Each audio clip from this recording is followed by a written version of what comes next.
अच्छा जी,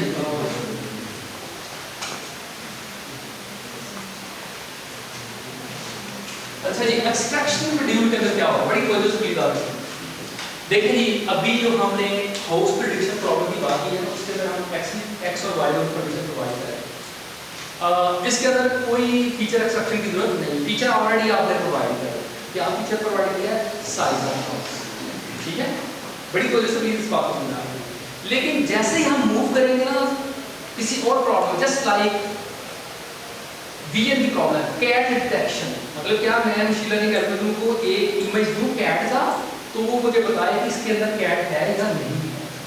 अब अगर मैं इमेजेस की बात करूं ना, तो वहां ये वाला मॉड्यूल भाई इंपॉर्टेंट है, जिसका नाम क्या है? Feature extraction. ये मॉड्यूल क्या करता है?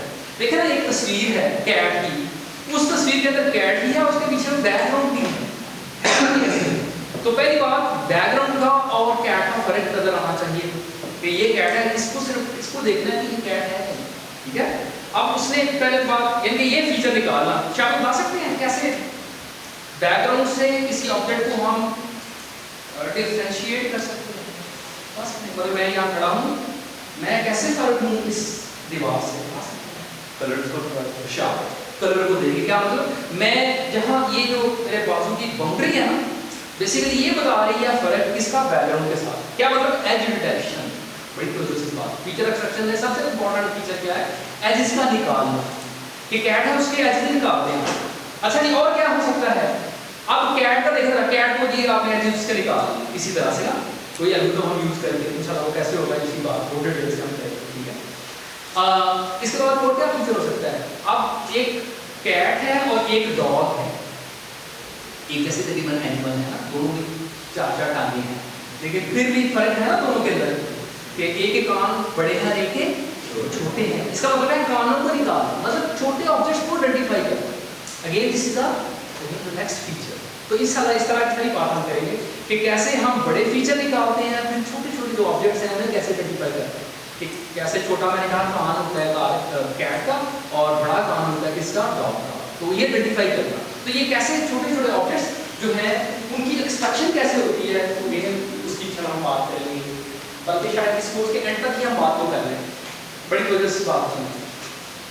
सम टाइम हमें ये फीचर एक्सट्रैक्शन के लिए वैसे कोई एल्गोरिथम यूज करने पड़ेंगे, और सम टाइम हमें कुछ भी नहीं करना पड़ेगा। जो हमने मशीन लर्निंग एल्गोरिथम यूज किया होगा वो हमारे लिए खुद ही फीचर निकाल देगा।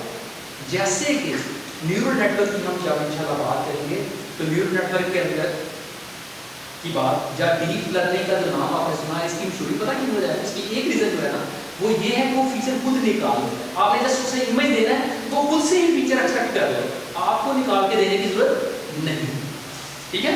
तो इंशाल्लाह हम न्यूरल नेटवर्क की बात करें जो हमें फीचर निकाल, ठीक है। ये बात समझ आ गई? तो हमारे इस वाले प्रॉब्लम में जो हम बात करें हाउस प्राइस प्रेडिक्शन, वहां हमें कोई फीचर एक्सट्रैक्ट करने की जरूरत नहीं, ठीक है जी, बात समझ आ गई?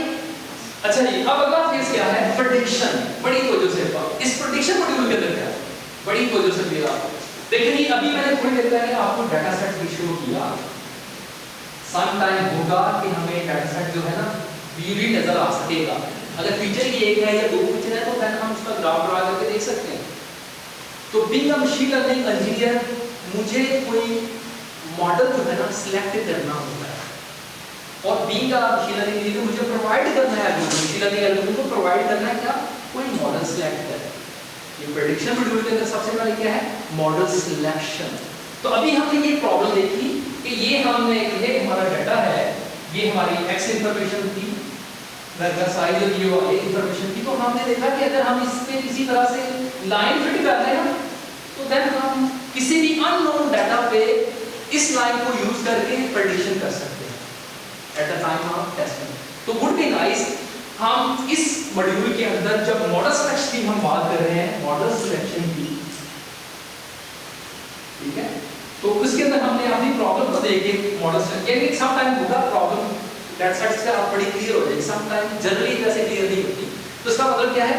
आपको बड़े सारे हिट एंड ट्रायल मेथड से गुजरना पड़ेगा in order to select some model, in order to select some function. ऐसा लफ्ज़ ना यूज करूं मॉडल, लफज में यूज करूँ फंक्शन, लफज में यूज करूँ हाइपोथेसिस, सभी का मतलब ये चीज, ठीक है, मतलब क्या फंक्शन है, ठीक है। अच्छा जी, अब मैंने फंक्शन क्या सेलेक्ट किया, आज स्ट्रेट लाइन ऐसे मैं उसे लर्न करना चाह रहा हूँ इस वाले केस को, इस वाली प्रॉब्लम के लिए। तो क्या स्ट्रेट लाइन में क्या ऑप्शन है, y is equal to mx plus c। अब मैं तो उस फॉर्मेट के अंदर लिख रहा हूँ जिसके साथ हम इस वाले पूरे कोर्स में चलेंगे। मैं y को रिप्रेजेंट कर दूंगा f के साथ, f का x के साथ, m को मैं रिप्रेजेंट करूंगा w के साथ, और c को शो करूंगा किसके साथ, d के साथ, ठीक है, कोई क्रॉस तो नहीं। अच्छा जी, मैंने ये मॉडल सेट कर, क्या मतलब आप इसको x देंगे, अगर आपने y, w और d की कोई वैल्यू है तो देन आप कोई वैल्यू प्रेडिक्ट कर पाएंगे, सही, ये बात समझ आई। तो मॉडल सिलेक्शन यहाँ मिल जाएगी। तो इंशाल्लाह एक कुछ लेटर ऑन हम देखेंगे मॉडल सिलेक्शन हम कैसे करते हैं, अगेन वो भी एक कुछ मैकेनिज्म है, कुछ तरीकाकार हम अप्लाई करते हैं in order to select our model. तो अभी मैं उसको डिस्कस नहीं कर रहा, लेकिन जस्ट समझा कि हमने किस तरह से जो मॉडल सेलेक्ट कर लिया।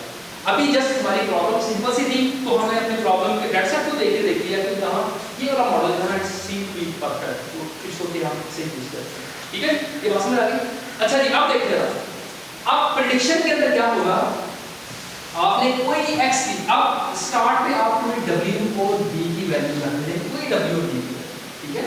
अब देखिए ना मेरे पास बड़ी सारी ऑप्शंस है, बड़ी वजह सुनिएगा इस बात को, बड़े गौर से देखिएगा, मेरे पास बड़ी सारी ऑप्शंस हैं d की और इनके c इंटरसेप्ट सेलेक्ट करने की और स्लोप सेलेक्ट करने की, ठीक है। मतलब फॉर एग्जांपल मैं बड़े गौर से देखिए, मैं अगर ये वाली लाइन सेट कर, क्या था, यानी ये लाइन कैसी हो सकती है, मैं अगर आपको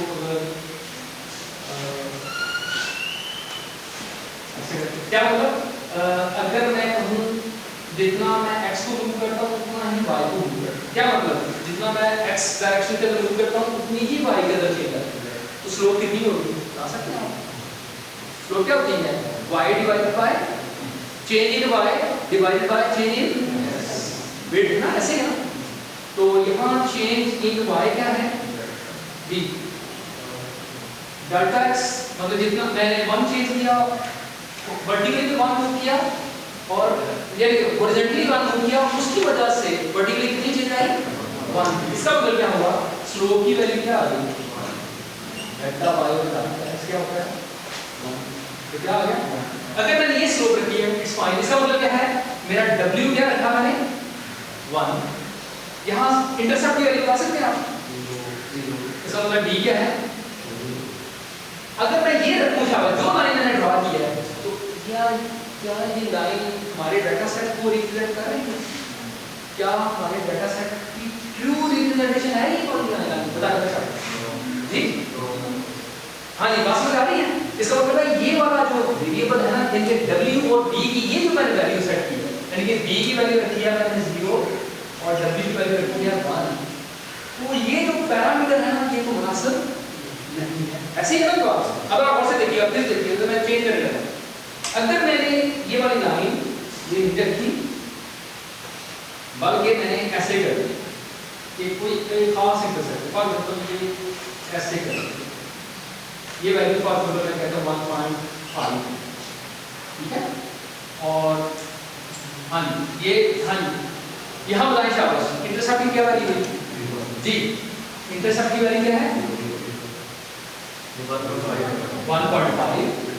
जी, और w की वैल्यू बताया था दिशा, w की वैल्यू क्या है 0, स्लोप है स्ट्रेट लाइन, इसका मतलब ये भी कोई मुनासिब ऑप्शन नहीं है। अच्छा, अगर मैं ऐसी कोई लाइन ड्रा करूं, ठीक है, तो यहां पर जब मैं कह सकता हूं स्लोप 1 है और इंटरसेप्ट ये है, तो ये भी मेरे पास एक ऑप्शन हो सकती है, ठीक है, लेकिन स्टिल ये भी ज्यादा मुनासिब है, तो शायद ये वाली जो है ना इंटरसेप्ट वो शायद 1.3 और इट्स स्लोप 1, ठीक है, ये भी मुनासिब है, ठीक है। तो मशीन लर्निंग एल्गोरिथम में आप बड़ी वजह से यानी कि इस वाले एल्गोरिथम में, इस मशीन लर्निंग एल्गोरिथम में बेसिकली क्या फाइंड करना है, बेस्ट W एंड V, ये इसने फाइंड करने हैं, ठीक है। इसका कौन सा वाला हिस्सा फाइंड करके देगा, उसका नाम है ऑप्टिमाइजेशन। ये हमारे लिए बेस्ट टाइम फाइंड करेगा। ये क्या, मैं थोड़ा सा हाईलाइट करता हूं लेटर ऑन। हाँ जी, अच्छा जी, बात समझ आई। दोबारा से इसको प्रेडिक्शन करते हैं, दोबारा से प्रेडिक्शन क्या है।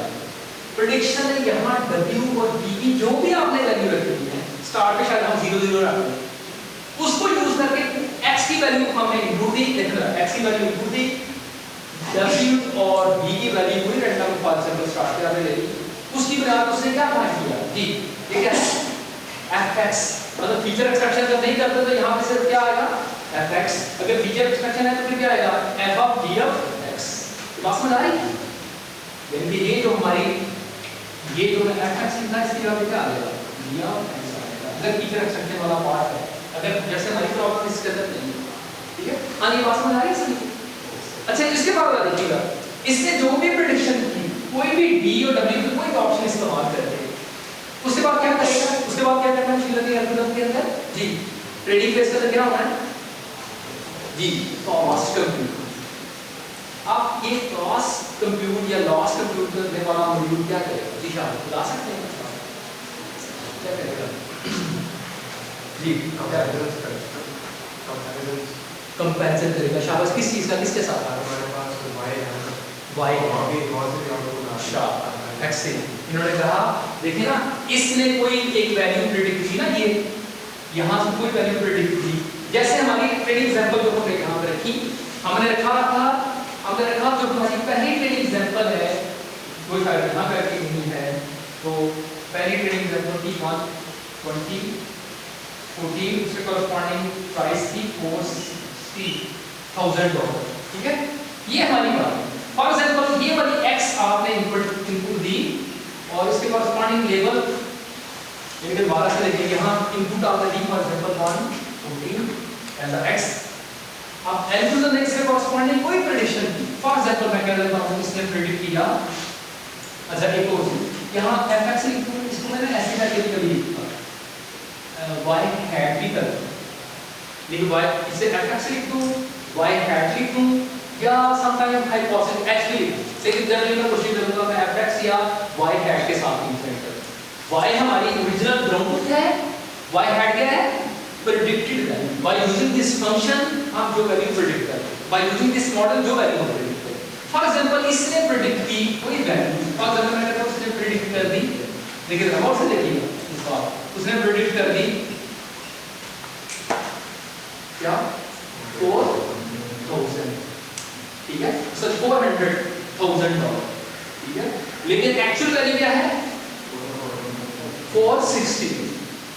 अब इस लॉस फंक्शन में क्या करना है, अब देखिए इस लॉस फंक्शन में दो चीजें रिसीव, एक क्या ये y हैट यानी fx या y हैट, दूसरी वाली क्या रिसीव किसने ग्राउंड, ये देखना यहां पे सिर्फ उसने पास क्या किया था x, अब यहां से उसका यूज करना है क्या इसी ट्रेनिंग एग्जांपल के कॉरस्पॉन्डिंग, पहली ट्रेनिंग एग्जांपल के कॉरस्पॉन्डिंग, ये पहली ट्रेनिंग एग्जांपल थी ना, इसके कॉरस्पॉन्डिंग ये प्रेडिक्शन हुई, इसके कॉरस्पॉन्डिंग ये एक्चुअल ग्राउंड है जो पहले थी। इसने क्या करना है इस प्रेडिक्टेड वैल्यू का इसके साथ क्या देखना है तो फर्क क्या रहेगा इसलिए जी, फर्क क्या रहेगा जो हमें क्या हेल्प करेगा शाबाश, ये बताएगा कि आपने जो प्रेडिक्शन की है और जो आपकी एक्चुअल वैल्यू है, आपकी एक्चुअल वैल्यू है, इन दोनों के दरमियान कितना फर्क है। अगर फर्क बहुत ज्यादा है तो इसका क्या मतलब है प्रेडिक्शन सही नहीं है। इसका मतलब क्या है जो पैरामीटर आपने लर्न किए हैं, जो पैरामीटर आपने लर्न किया अभी तक वो सही नहीं है। जो लाइन आपने ट्रेन आपने समझा कि ये वाला पैरामीटर है, ये वाला स्लोप और ये इंटरसेप्ट का, वो ठीक नहीं, वो डाटा पे बेस्ट फिट नहीं हुआ, तो हमने तो बेस्ट फिट लाइन फाइंड कर दी, बट क्लास में डाली नहीं, ठीक है। तो इससे यानी इस लॉस की बुनियाद पे, इन दोनों के फर्क की बुनियाद पे हम फाइंड कर लेंगे कि हमारी ट्रेनिंग सही हुई है, क्या हम सही जो आंसर है या सही जो मॉडल है उस तक पहुंच पाए हैं कि नहीं, जो लॉस में बता रहा हूं, ठीक है। अच्छा बड़ी वजह सुनिए इस बात, अब ये जो लॉस है ना, ये कौन सा फंक्शन यूज करते हैं, आप बड़े सारे फंक्शन यूज किया जाता है। जब कभी भी अब मैं सबसे इंपॉर्टेंट बात लास्ट कंसेप्ट है कॉन्टेक्स्ट का भी करेंगे। अच्छा जी, जब भी हम रिग्रेशन प्रॉब्लम की बात करेंगे ना, उसके अंदर लिटरेचर के अंदर आता है, लोगों ने बड़े सारे एक्सपेरिमेंट करके बड़ी सारी प्रॉब्लम सॉल्व करने के बाद कंक्लूड ये किया कि लीस्ट स्क्वायर फंक्शन अगर हम यूज करें ना रिग्रेशन प्रॉब्लम के अंदर, तो वो हमें बेहतर रिजल्ट देता है, वो जल्दी से हमारे लिए ऑप्टिमल पैरामीटर फाइंड करके हमें दे देता है। ठीक है, तो अब लीस्ट स्क्वायर फंक्शन क्या है, देखिए लॉस फंक्शन कौन सा यूज करना है, या लॉस फंक्शन हमें कौन सा यूज करना है जी, अगर कौन सा देखिए उसका नाम है, मैं कॉस को ऐसे लिखूंगा J of w comma b, w हमारा पैरामीटर है स्कोर का, b इंटरसेप्ट है 1/2m summation I is equal to 1 to m ji f of x, g को बोले निकाल देना, जस्ट g को अगर यूज करना है तो ठीक है, फिक्स कर देना है, डाल दो, अदरवाइज ऐसे ही है माइनस yi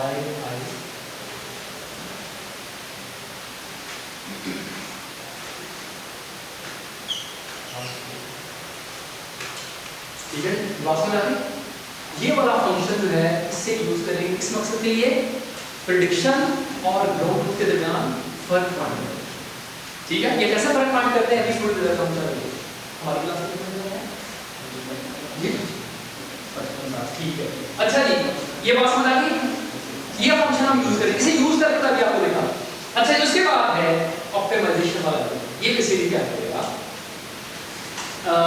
इसकी वजाहत 2 लेक्चर बाद आएगी, लेकिन अभी जस्ट मैं एक एल्गोरिथम का नाम लिख देता हूँ। जो करेगा क्या, W को और B को उस तरफ मूव कर देगा कि जिसकी बुनियाद पे हमारी कॉस्ट कम से कम आए।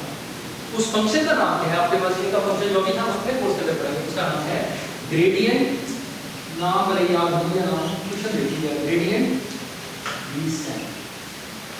ये इस एल्गोरिथम की इक्वेशन क्या है, देखिए ये एल्गोरिथम की इक्वेशन ऐसे लिखी है, w माइनस अल्फा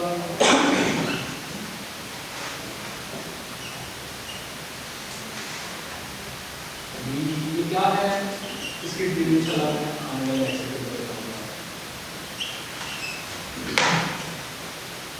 यानी ये ऑप्टिमाइजेशन एल्गोरिथम क्या करता है, इस लॉस को देखने के बाद, यानी इसकी ये वाली इक्वेशन के अंदर लॉस की वैल्यू पड़ी हुई है,